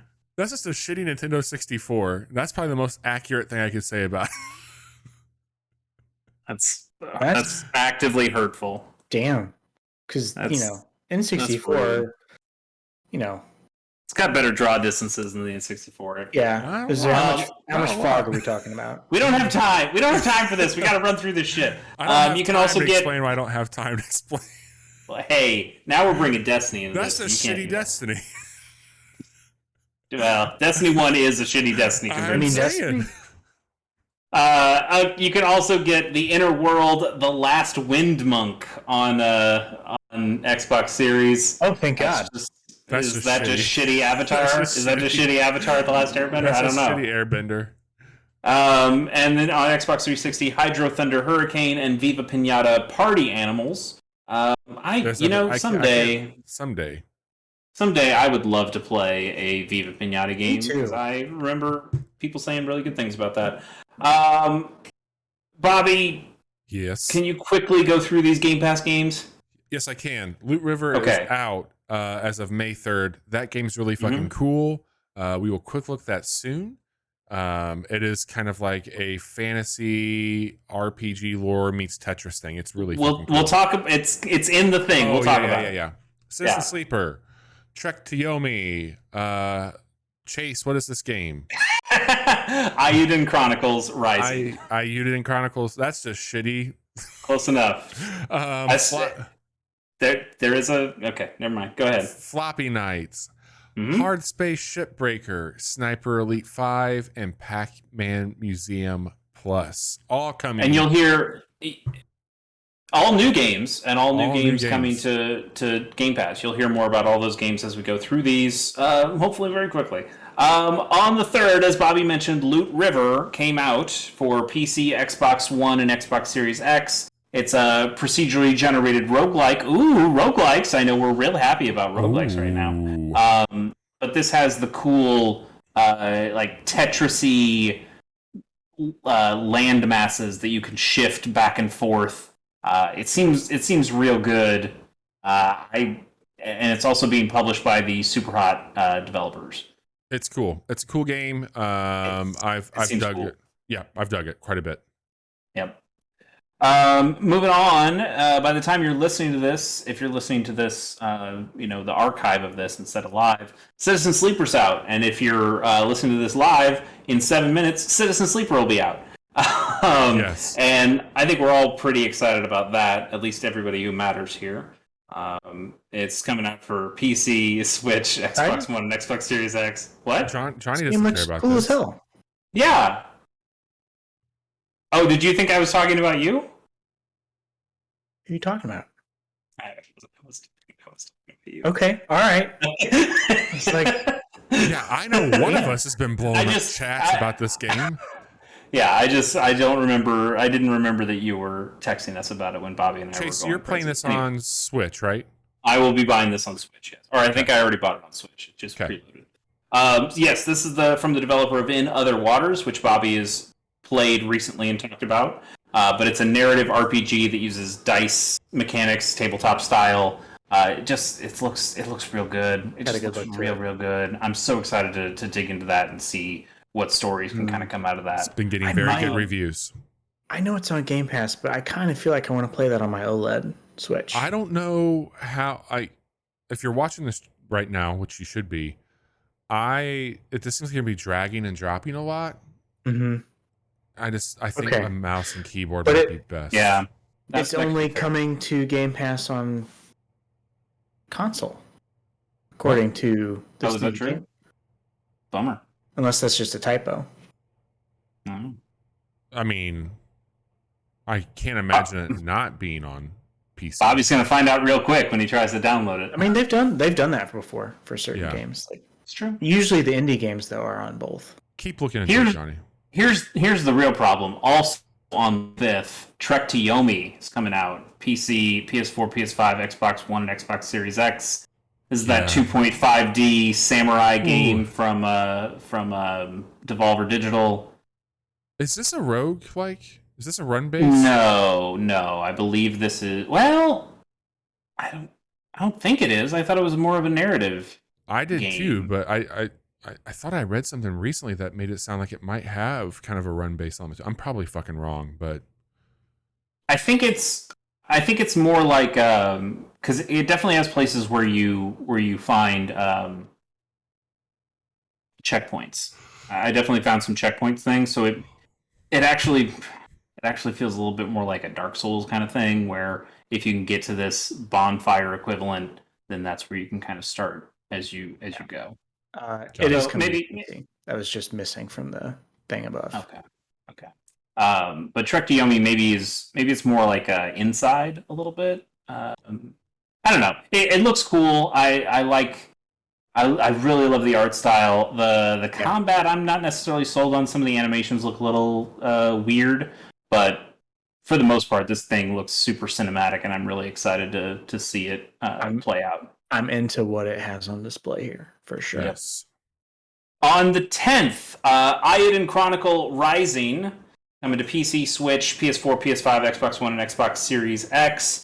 This is a prequel to the Iodine Chronicle 100 Heroes game that is not out yet. That's the one that got kickstarted. That is from the makers of Suikoden, that party RPG, turn-based RPG that I'm really excited about. That I did, full disclosure, I guess, I did kickstart that game, the 100 Heroes game. But a stretch goal for that Kickstarter was to make this other game. This is an action RPG that's also kind of 2.5D, and it takes some of the heroes that will be in 100 Heroes, but it breaks them out into this kind of dungeony, crawly looking thing. It seems okay, I guess. I don't know if I'm getting this for free as a backer or not, or if I've already paid for this as a backer or not. I guess we'll see. But I'll probably end up playing this anyway. It seems like another game that I'm going to go, oh, it's like Muramasa, and then it's not quite like Muramasa. I already mentioned it, but I really like Muramasa Demon Blade, and that should come to Switch. Also on the 10th, Salt and Sacrifice is coming out on PC, PS4, and PS5. This is a sequel to the 2016 game Salt and Sanctuary, which was kind of that first, hey, it's Dark Souls, but in 2D. Yeah. I never played the first one. Are you gonna check this one I out? remember it being very popular. Yeah. It's been on my wish list on the Switch forever. I think we got it for free on Epic. I think you're right. Sounds like a thing. Maybe I did start it there. But I've never gotten deeply into any of these 2D Souls likes. Like, I bought a Blasphemous on the Switch when it was on sale and played a little bit of that, and I was like, I don't know if I feel this. I need to be Get able to good, move Johnny. around. It's true. You should just get good. Yeah, you guys are both right. So yeah, I probably won't be picking this one up as the resident. Okay. That's fair. Soul I fan. am interested to see how people react to this sequel. Like similar to Rogue Legacy 2. It's been a while since that first game came out, Yeah, and I wonder It has. Yeah. I wonder how people are going to feel about a sequel to it, or if they even remember that the first game existed. On the 12th, The Centennial Case, a Shijima story, coming out for PC, Switch, PS4, and PS5. This is a live-action adventure game from Square Enix, which is really interesting. We've gotten a handful of these kinds of games somewhat recently, especially from Western or European developers, where they're making games like this, and they're fun, and they're... Is this the next Quiet Man? No.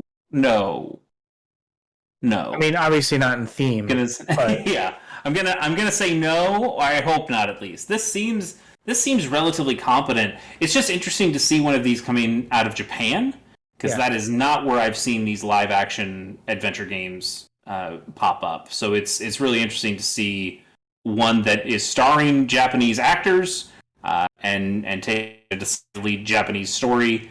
It takes place over, as the name of the game, the Centennial Case would imply, over a long time span.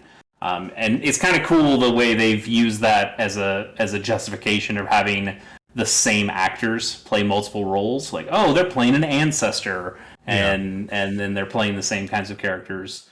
I'm kind of interested to see more about this. I don't know if I'm gonna love it or play it, but I want to see how other people react to it. I would like to see a stream where Vinny Caravella plays a game like this. That would be fun for me. Absolutely. I bet you that happens. I bet it could. On the 13th, Evil Dead the Game is coming out for PC, Switch, PS4, PS5, Xbox One, and Xbox Series X. This looks really similar to the Friday the 13th game, in that it's kind of that survival team-based, but one person gets to play as the bad guys. But it's Evil Dead, so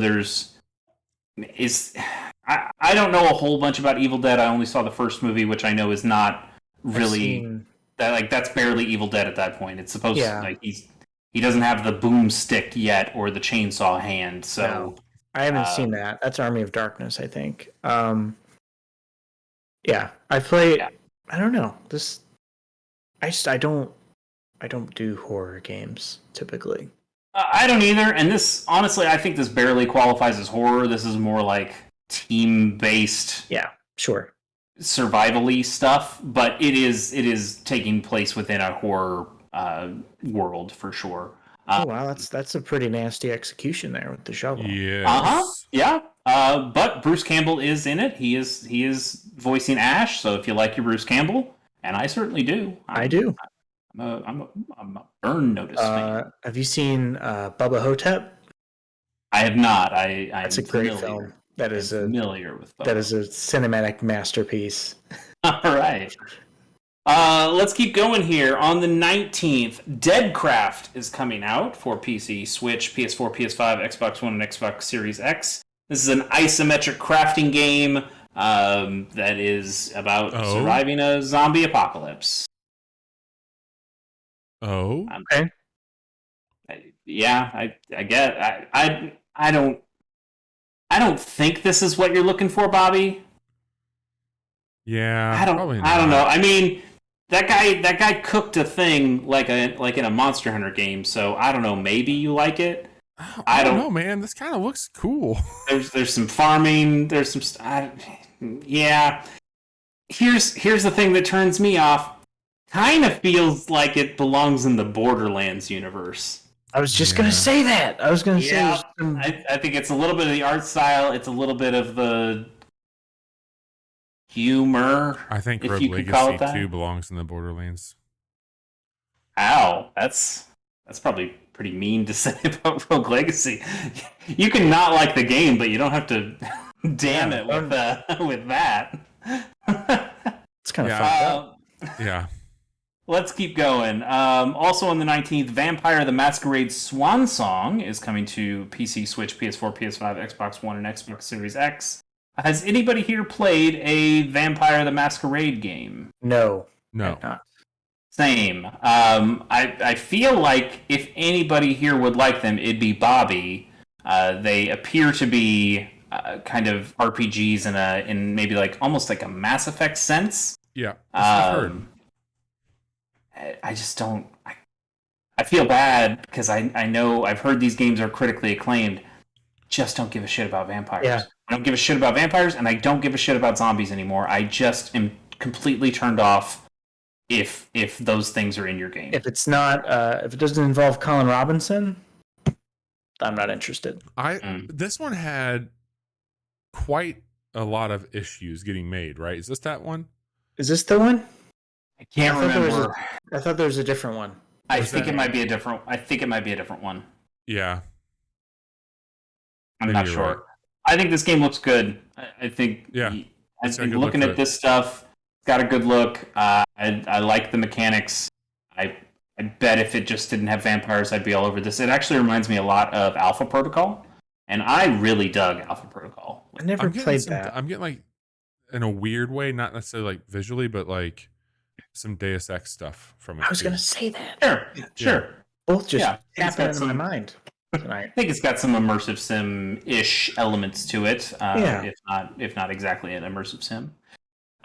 Moving on to the 24th, that's when Hardspace Shipbreaker finally comes out for real on the PC. It's that game we like, and by we, I guess I mean Bobby specifically. Bobby, you're the one who has been playing the hell out of this thing. I fucking adore this game. It's so good. Very good. I've had to restart my progression like 4 or 5 times through the early access, but this is the final one of those, and I am going to play the shit out of this and beat the story and get out of debt from the man. Like, I just fucking love this game so much. All right there, Cutter. It's so good. Looks like you took some damage there. This is definitely a one that's high on my Steam Deck list. Dude, it's great. It's such a. It's weird to say this. I find it very relaxing, even though nothing's more relaxing than the crushing weight of debt. Exactly. I don't know. Like there's a catharsis to it that you get. And I absolutely, you 100% need to play this once you get your Steam Deck. Yeah, agreed. I plan to. Agreed. Next up, also on the 24th, is Floppy Nights, which Bobby and I did a quick look when that game was still a demo in the Steam Summer Fest. Like game. Next Fest. That's a fun name. I like that name. It's good. It is a card game strategy turn-based game. It's got a great art style to it. It's got some kind of fun humor to it. I don't know how much I'm going to like that game as it expands mechanically, but I really did enjoy the beginning of that game. And I mean, I am thrilled it's on Game Pass. I was going to pick this up. It's just shitty Slay of the Spire. It's just shitty Slay the Spire. It's not. It's got cards, but it's also got a Fire Emblem in it. It's just shitty Fire Emblem. Sorry. No, it's just shitty Plants vs. Zombies.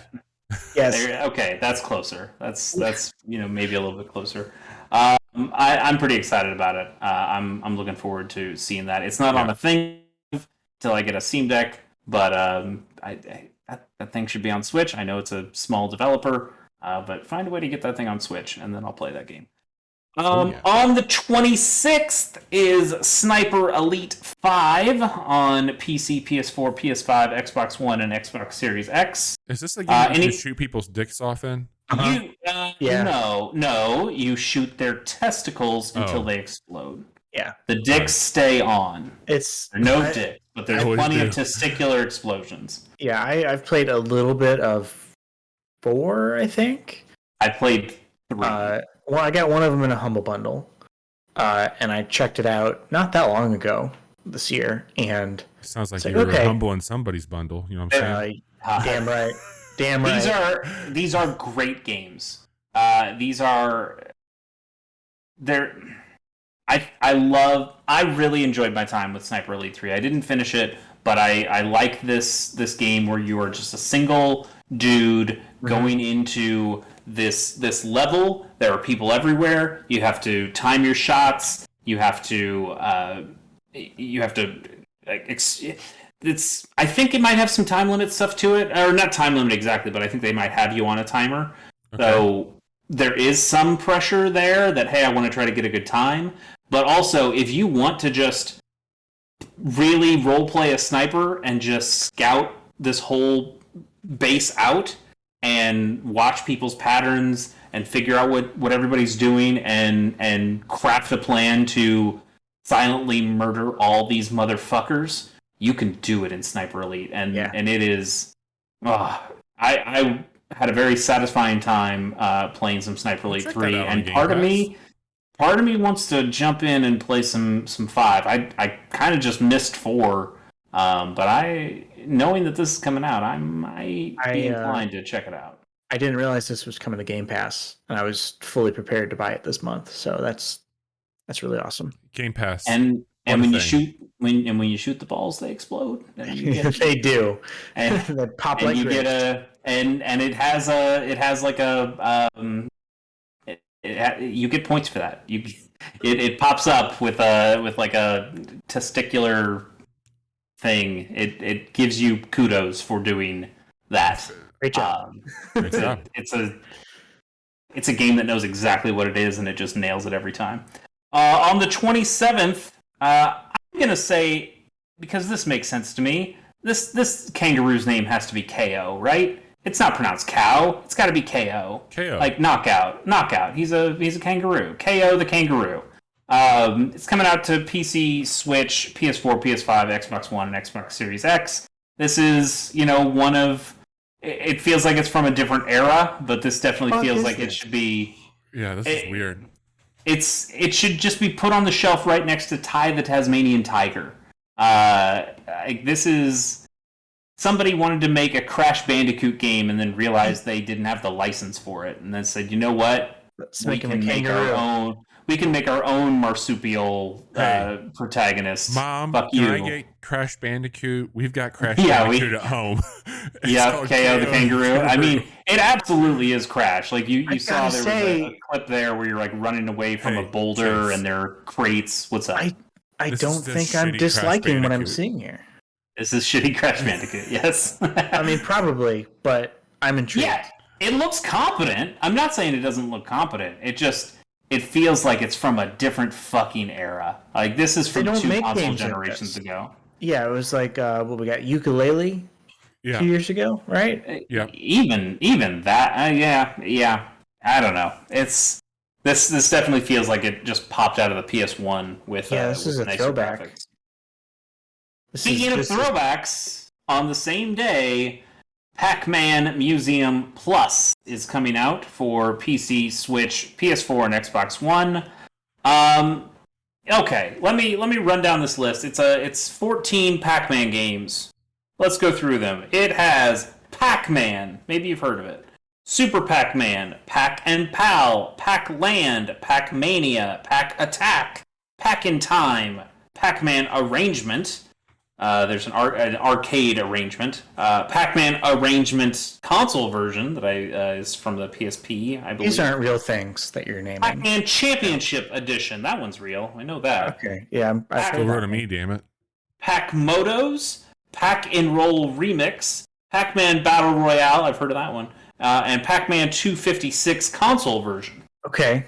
All right. I think most of those, I'm just going to stand by that. I think you made up the bulk of those. Fake news. Of all these games, how many of them have either of you played?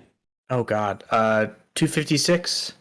Okay, yeah, I played that one too. So Pac-Man 256. You listed so many, I've just completely lost track. I've played Pac-Man. I played Pac-Man. I played the original Pac-Man. I played Pac-Man Championship Edition. And yeah. I think I've played Pac-Mania once. I think I played 4 of these 14 Never games. played Pac-Mania. I never played Championship Edition. Yeah. The most Pac-Man I ever played was not even Pac-Man. It was Ms. Pac-Man on the Yeah. Sega Genesis. Yes, Miss Pac-Man, the objectively better Pac-Man game that that some hacker modder made, and then Bandai Namco has purchased from them at this point. Yet, okay, here's my problem: you put 14 fucking Pac-Man games into your goddamn Pac-Man collection. You didn't even put the good ones in. Miss Pac-Man is a legitimately better Pac-Man game than any of the games on this list, except maybe Championship Edition. But also, you didn't put Championship Edition DX, which is also very popular. You didn't put Pac-Man 2, The New Adventures, which is a fucking weird-ass game that is like an adventure game. That game is crazy. Do you remember the 3D Pac-Man games that they made for the PS1? Barely. I didn't play any of them. I didn't have a PS1. So weird. It's just at that time when they tried taking these 2D characters that had no business becoming 3D characters and trying to figure out what the fuck to do with them. You guys should absolutely pull up a video sometime and watch like somebody play Pac-Man 2: The New Adventures. It's incredible. Yeah. Anyway, my question is, who the fuck is this for? If you're not going to put the good, like you just put a bunch of Pac-Man games that are mostly all the same games. They're mostly all just maze stuff. This is not a good Pac-Man collection.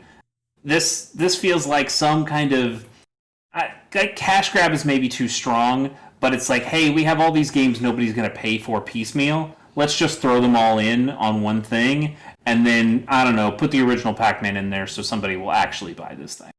And that is terrible. That is terrible.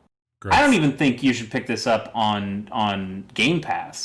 It's not worth it. The only way that you can make this worse is if you did the cursed version of Pac-Man and have minions instead of ghosts in it.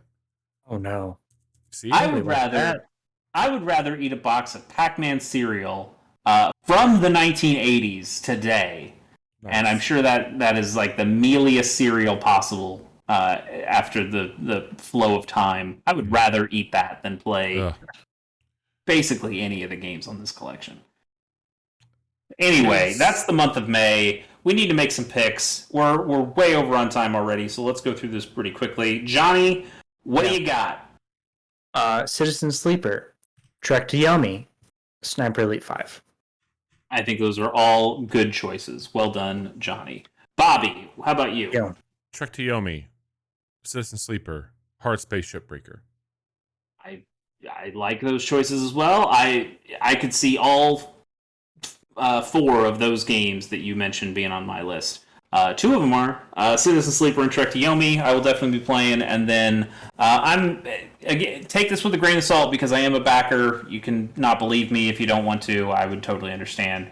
I'm going to check out that Iodine Chronicle Rising and see what it's about. But if I had a Steam Deck, I would absolutely be playing Hard Space Shipbreaker and Floppy Nights, and I'll probably just end up getting that Sniper Elite 5 because I'm kind of ready to just play some Sniper.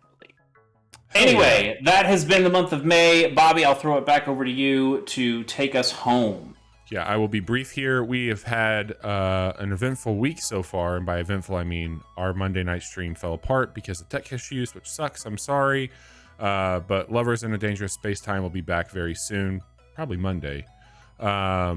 Switch Sports, we got a quick look up on Tuesday. You can go and watch that now if you're listening or watching. We told you about all those May video games tonight. Check them out. There's some bangers. Thursday this week, we're hoping to put up on today, actually, it'll be going live on the 5th of May. A quick look at a game called Stacklands. We talked about that last episode. It looks very cool, and we think you should check it out. Friday night, Johnny and I are going to be hanging out, going back to the mines because Season 2 of Deep Rock Galactic is out. New side weapons, some new variants. It's very cool. I checked it out the other night. Can't wait to play it with Johnny. That game fucking rules. Chase, heard a new game came out. A game console came out called the Playdates. That might work well for you. Yes, as we mentioned a couple times, we'll definitely do an episode of Gamers on the Go. With that, I know our good friend Jiggy-san also is getting a Playdate at some point soon, so maybe we'll wait for him. Maybe we'll have him on a future episode for He's that. getting his tomorrow. Oh, great, perfect. Well then, we'll figure something out, and we'll get some content for that up on GamersOnTheGo.com relatively soon. And then also, Johnny and I finished our Pokemon Nuzlocke. You can see that on my YouTube channel, Chase K Plays on YouTube. Had a real good time with that. It's been out. I don't mind spoiling it at this point. We fucking won. We did it. We did. We maybe didn't have the best strategy there for the Elite Four, but we got it. We made it eventually. through, Chase. Yeah, we made it through. We beat our first Nuzlocke. Good for us. Good for you. That was a lot of fun. So I'm still kind of taking a bit of a break until I start up the next game, but I think I have the next game decided, and you'll get to see more of that soon. Keep checking out at Chasey K Plays on Twitter, and search for Chasey K Plays on YouTube to see that channel and to see what comes out soon. Awesome. That's going to do it for us. Everybody, please tune in. We'll be back Friday night live right here on twitch.tv/casual hour. Like, subscribe where you can. Thank you all so much, and check out some new games. Take care.